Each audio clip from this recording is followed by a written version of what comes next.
Hello there everyone, my name is Clink, and welcome back to Dark Souls. So last time we started off here in the Undead Burg and leveled up a bit. I went on ahead and killed these enemies again off camera just so we didn't have to fight them again. But I made the mistake of accidentally aggroing these two spear users, but that's okay. We'll just bring them over here and fight them. So between parts I have altered the audio levels a little bit just because everything was really low. I was trying not to have to touch the capture card in OBS, but I just went on ahead and did it anyway since this is the only series of the capture card I'm going to be recording for a little while, since Majora's Mask is the other thing I have going up, and I'm playing that on PC, so which is probably not what you would normally expect. You would probably expect the two to be swapped, but yeah, the spear users, they like to hold their guard up. If you go on ahead and hit them, they'll usually try to attack you though, and you can get a nice backstab in pretty easily. It's very helpful, and we can go on ahead and get some more goodies down here. Because this is going to be our friend, the Undead Merchant here, and I don't really feel like sitting here and talking to him. He sells a lot of useful things though. Repair powders are good, fire bombs are good. The orange soapstone if you're playing online and you want to read messages. But these are the most important items: the residence key, the repair box, and the bottomless box. I recommend getting all of these at some point, but the one I'm going to get for now is just going to be the residence key so that we can open up a few doors. Since I didn't pick the master key, of course that was on purpose, but it does mean I'm going to have to work around a few things that I might not have to otherwise. Okay, good. The character audio is definitely a lot higher. I didn't really get a good place to test some of that, and music I'm a little worried about during the boss fight today, but we'll see how it goes. You know, let's go on ahead and just take this guy out since he's trying to hide from us. But yeah, the residence key is going to open quite a few handy doors, so I really wanted to go on ahead and get that. And this is probably one of the toughest enemy encounters of the whole level, is just these 4 hollows right here. Ironically, hollows with sword hilts or torches can be some of the most annoying enemies in the game. But we'll just pull them out one at a time, take it slow, and we'll successfully kill them without too much trouble, hopefully. Oh, I guess they have broken straight swords, my bad. The strongest weapon in Dark Souls, by the way, is the broken straight sword. It's very, very good. But, you can also do a skip here, by the way. There's an area down there on the other side of that wall. You can actually roll onto that balcony and roll over the edge. It's pretty cool, but not something I'm gonna do on this playthrough. And that's right, this is this. So we'll jump over here, and we can get, I think this is the crossbow, is what you find up here. Oh, the light crossbow, okay. So yeah, just some more items to pick up if you want to, but you don't have to, obviously. We're gonna just keep on making our way towards the rest of the area, because everything I did is pretty optional. Although a lot of this game can be optional. Like if you pick the master key, this game essentially becomes open world for the first like third of the game, because you can go to just about any spot on the map if you do that. It's kind of nuts. Yeah, this is an interesting encounter here. We'll go ahead and just take them all out though. The sword and shield guy just had to get in the way. We'll go ahead and head in here, take out this guy. There's another one right here. Yeah, see what I mean by if you just know where everything is, like if you know where the enemies are, you can really get a jump on quite a few of them. And the black fire bombs there, this is actually a good time to use these, or at least some of them. Just because there's a horde of enemies up here that can be a bit of a pain on a new playthrough, or for a new player. I remember when I first played this game, these guys gave me some trouble, but you can use some fire bombs to just take them out from a distance and just get them out of there like that. So that's kind of my recommendation. Now we'll deal with these guys up here. They were the ones throwing fire bombs on the bridge here. I like how Dark Souls contextualizes all of this. That's another reason that I think this game is so well done. And where I have some issues with some of the later games in some ways, Not that I think any of them are bad, far from it. There's not any of the Souls games I dislike, but Dark Souls tries to contextualize just about everything in some way within the lore or the game world. Nothing feels like it's a BS game mechanic in a way, even if some of it pretty much is. They still try to contextualize it, which I think is very admirable. And that door there is where I wanted the residence key for, so I could get this item, the gold pine resin. This will allow us to buff our weapon with lightning damage, which is a very powerful buff within Dark Souls. And I ended up aggroing this spear user, so we'll go ahead and bring him over here. Come on, buddy. Let's go. Up the stairs. We don't got all day. Yeah, close enough. Go ahead and give him a nice hit. And give him some back shots. Although I didn't give him a real back stab. Oh, I have a humanity. I don't know where I got that from, but that's cool.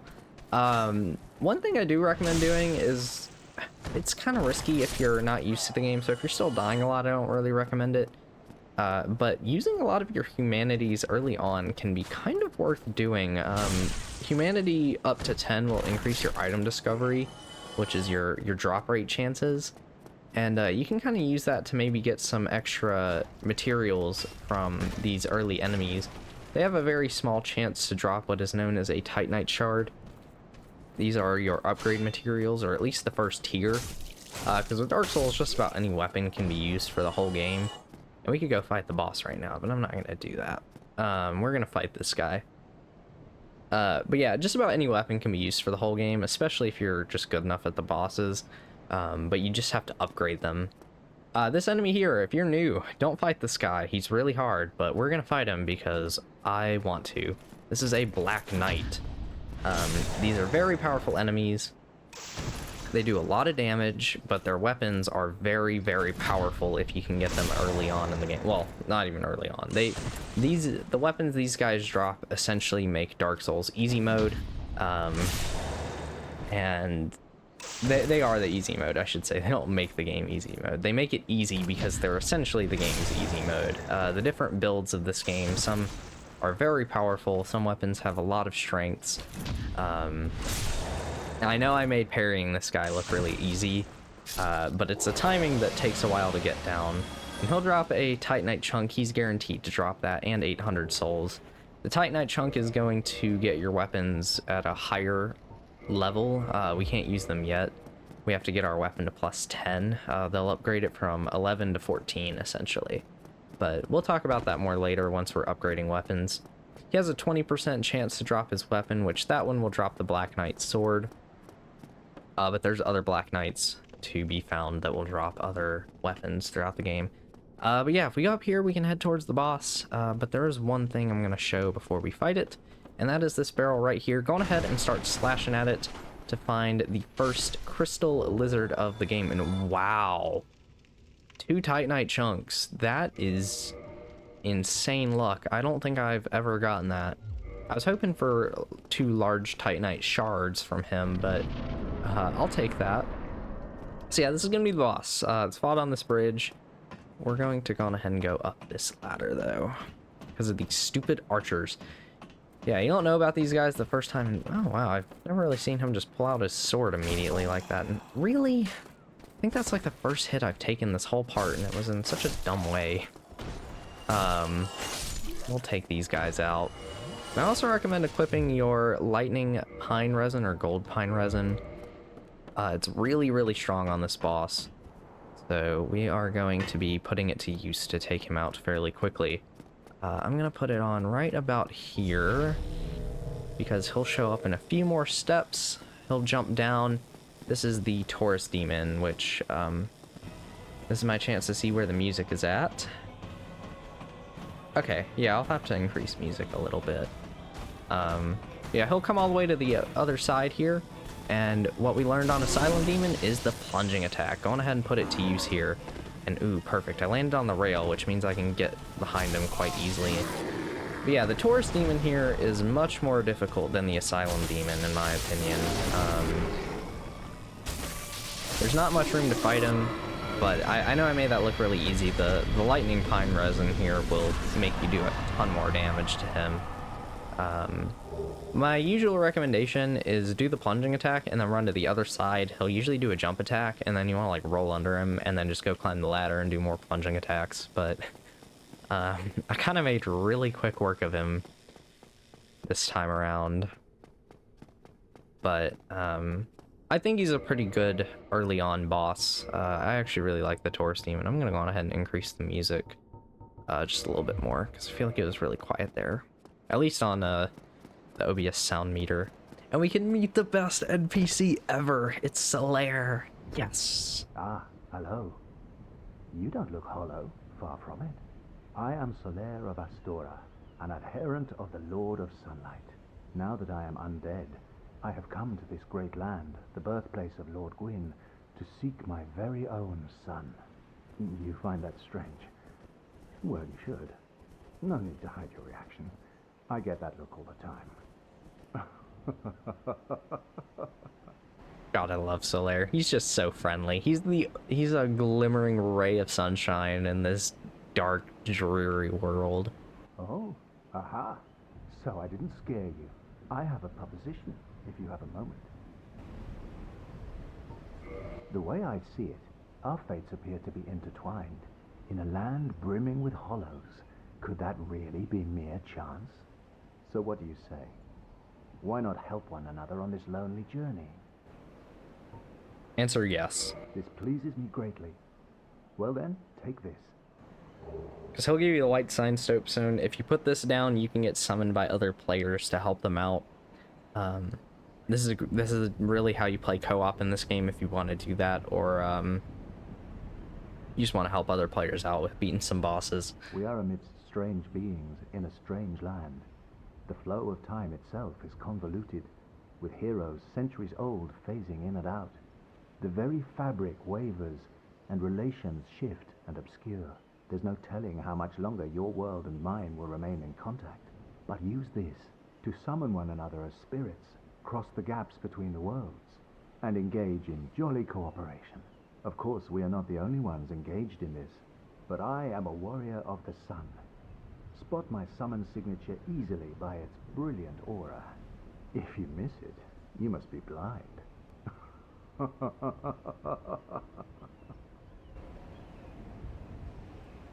Oh, hello there.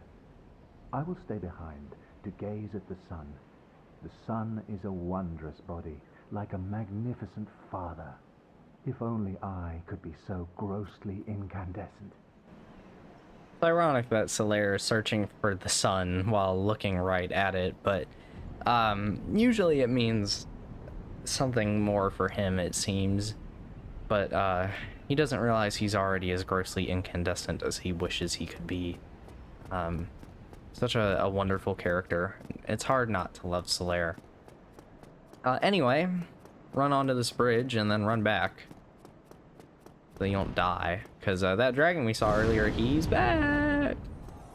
Yeah, he's gonna burn that whole bridge, and he's gonna guard this next area. We're gonna make our way to that today though, because why not? You can also use them to get some free souls if you want to, but yeah, come down here, kick this ladder, and you are back at the Undead Burg bonfire.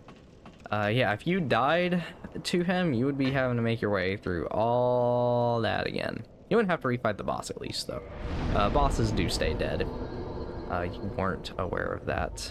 But I'm going to go on ahead and go up to 18 strength and 14 dexterity. I think that's enough for what I want.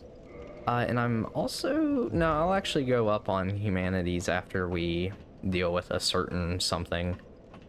Because I'm going to probably go up to about 5 humanity to increase my item discovery in hopes of getting some upgrade materials throughout the next area. What I want to do, though, is get the dragon to breathe here. Stand off to the side, you won't get hit by the fire if you do this. And just wait for a bit. He'll come down eventually. You can also get under the bridge and shoot his tail. Doing that, he'll drop a weapon called the Drake Sword, which is really good at first. It gets really bad really quickly. Once he drops down, just go on ahead and run past him. Hopefully he doesn't have a bad set where he'll end up running along the bridge and breathing fire to kill you, but do I have enough level up? No.